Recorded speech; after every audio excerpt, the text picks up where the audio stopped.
Eu sou o Wagner, lembra? Você quer resolver os seus problemas com a mesma mentalidade com qual você criou esses problemas? Desce a vinheta aí, brother.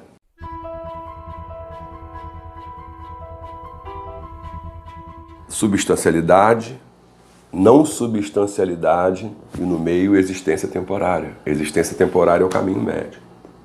Isso corresponde às demandas da ciência, já que o senhor Richard Dawkins, do livro Deus é um Delírio, ele preconiza que nós somos seres do caminho médio, porque não sabemos lidar, não conseguimos lidar com velocidades extremas, nem lenta, nem extremamente veloz. Nossa capacidade não. Então isso de sermos uma filosofia do caminho médio, a ciência também acolhe essa abordagem. E o caminho médio do ponto de vista objetivo é o quê? É como a corda de um violão. Se você esticar, arrebenta, sem música. Se deixar a corda frouxa, sem música. Então qual é o caminho médio? Afinar. Você afina no instrumento. Cada vez que você vai tocar, você tem que afinar o seu instrumento. Quando está em situação de transformação, você está afinando o instrumento. Como? Procurando evitar as extremidades que o problema propõe, tanto para o bem quanto para o mal. Por quê? Porque a realidade não está na extrema. Na extrema temos extremismo. A realidade é localizar o caminho médio para cada coisa. Você está passando por uma séria questão. Qual é o caminho médio? Porque no extremo é ruim pra cacete. No outro pode dar tudo certo. Como é que acha esse caminho médio? Porque nem é tão horroroso quanto parece e nem é tão bom como devia, mas tem que achar o caminho médio disso. Se ficar só com a parte palha, é extremamente ruim. Extremo. Uma refletida, né? Respeito. Faz-se o quê?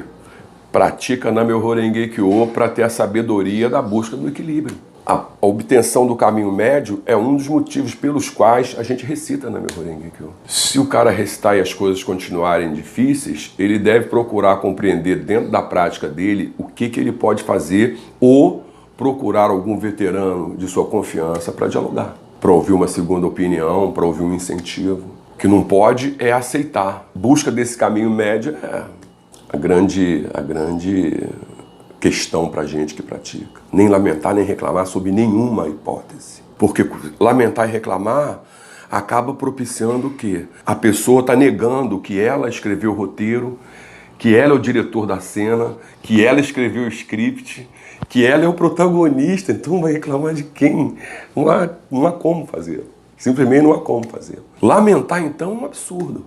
Porque lamentar é você estar negando a você mesmo a possibilidade de uma nova tentativa. Pô, foi correr, caiu. Ah, puta, eu me ralei todo, me danei, come on. Fica em pé, se arruma de novo. Outra tentativa. Não há sossego para a luta de tentativa e erro e acerto. É como as pessoas imaginam que vão praticar budismo e os problemas vão sumir. Vão sumir? Não vai ter mais problema? Não. Os problemas vão aparecer. Só que você vai mudar a sua condição interna para absorver e lidar com os problemas. Por quê? Porque você não pode resolver o problema com a mentalidade com a qual você criou o problema. Então tu faz o quê? Tu muda de problema? Não. Tu muda a mentalidade. E vai para o problema com uma nova mentalidade, com uma nova abordagem. Provavelmente é a maneira de conseguir se fazer algo. É bem razoável. Porque a mente que criou o problema vai tentar resolver como? Se foi ela que criou. Então ela precisa alterar os mecanismos da mente que criou o problema. Como? Mudando a mentalidade, mudando a abordagem da mente. A maneira de conduzir aqui as relações difíceis que eu tinha aqui dentro de casa. Essas relações eram difíceis por quê?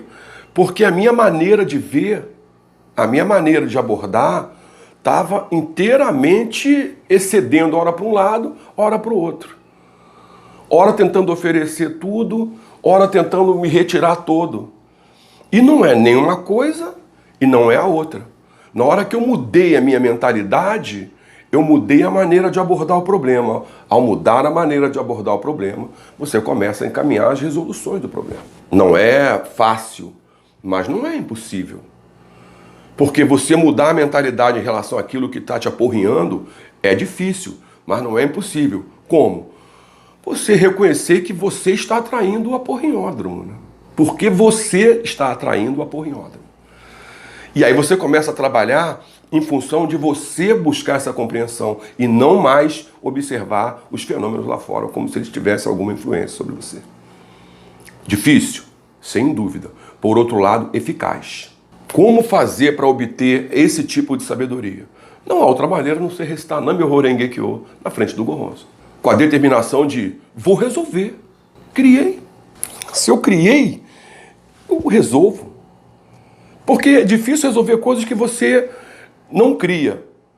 Só que essas coisas não existem. Você cria tudo. Atender às mudanças para poder atender às demandas é aceitar esse processo do budismo, de que tudo é impermanente. Pô, tá horrível. Daqui a pouco vai estar bom. Pô, tá bom a pampa. Cuidado, daqui a pouco pode levar um susto. É impermanência no duro. E isso corresponde ao princípio da incerteza do Heisenberg. A impermanência é o comando do negócio. A aleatoriedade está no comando. Isso é lindo porque, entre outras coisas, você descobrir que o vazio, o vácuo, está vivo do ponto de vista quântico. Você pode fazer qualquer coisa com essa matéria, ela é vazia. Você que imprime. O Heisenberg colocou isso agora pra gente. Sakyamuni já falava disso, quando falava do princípio de Ku, que é um vazio, porém não vazio. É existência, mas é não existência. É alto, mas é baixo. É seco, não é molhado. Não é grande, não é pequeno. Não é escuro, mas não é claro. O que é? É a vida. A vida. E o princípio de aleatoriedade, ele é muito importante porque a todo momento comprova que você pode transformar. Tudo é aleatório. Você toma o assento, você toma a direção. É possível. Mas requer que você esteja realmente conectado em você. A proximidade de você com você é muito grande. Tem que ser muito grande. E é difícil eliminar as tensões do dia a dia. Então a gente tem que diminuir em nós a linha de tensão, porque a gente tem que confiar muito na gente. Se você criou essa questão, você vai resolver, porque você criou. Você sabe como foi que você foi lá criar. Você certamente, com sabedoria, localizará o caminho para sair. É humano, mas é budismo. E o budismo oferece essa possibilidade. Fica tudo dentro de você. Então, dentro de você estão todas as soluções que você precisa. Pô, mas eu não estou conseguindo. Acerte o seu eletromagneto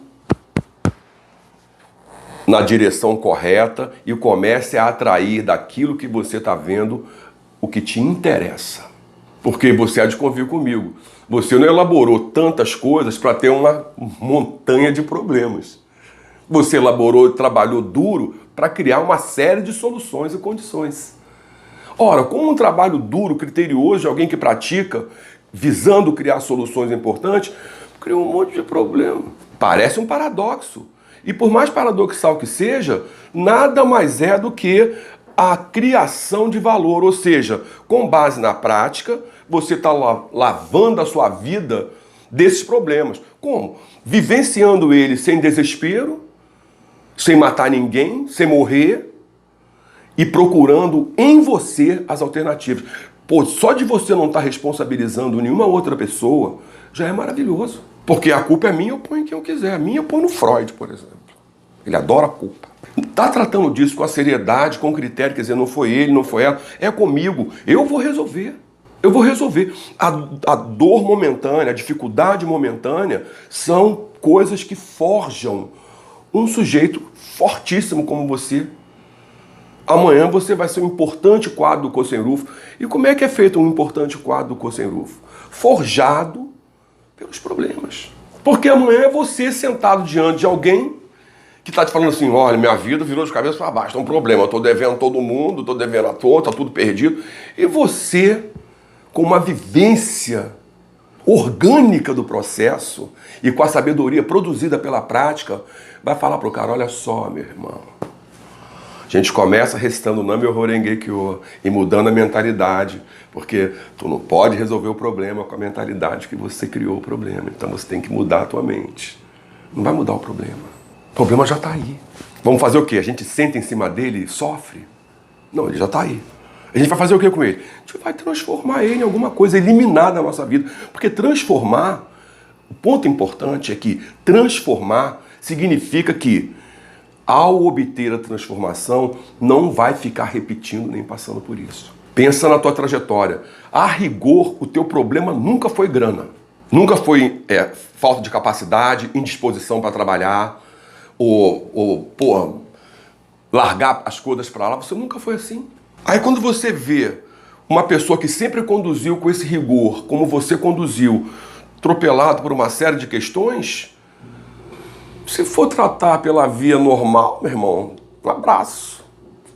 Mas observando as condições que você abraçou no budismo, você vê o seguinte: você está fazendo os problemas surgirem não para se atormentar com eles, mas para evidenciar a tua capacidade, teu caráter e a tua força de transformação. Porque, já que tudo é aleatório, o próximo segundo está vazio, as escolhas são neutras, a mente é um fabricante de significados e só a mente treinada consegue romper com tudo isso. Foi um amigo meu que me falou isso outro dia.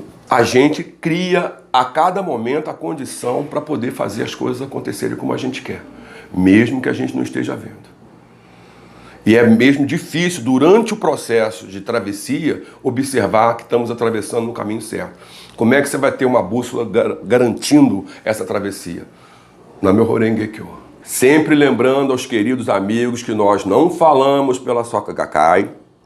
Nós somos quadros, nós somos dirigentes e somos admiradores da filosofia de Kosen Rufu, do presidente Dr. Daisaku Ikeda, do presidente da nossa BSG. Ele nos deu a base para podermos argumentar nessa linha de budismo a respeito dos problemas para o bem viver, viver corretamente.